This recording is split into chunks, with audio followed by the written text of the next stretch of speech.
گناہ کرنا اور خوش ہونا.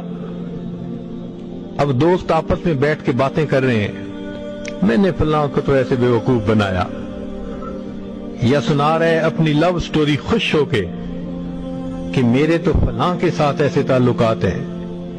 تو گناہ کرنا ایک گناہ کا عمل تھا، لیکن اس کو خوش ہو کے بتانا اس گناہ کو اور بڑا گناہ بنا دیتا ہے.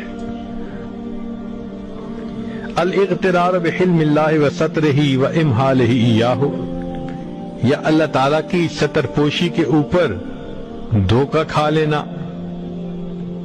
تو ان چیزوں سے چھوٹے گناہ بھی بڑے بن جاتے ہیں.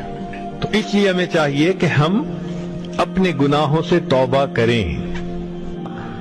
جو گناہ سے اپنے آپ کو اللہ کی رضا کے لیے بچاتا ہے، اللہ ہمیشہ اس کو عزتوں سے نوازتا ہے.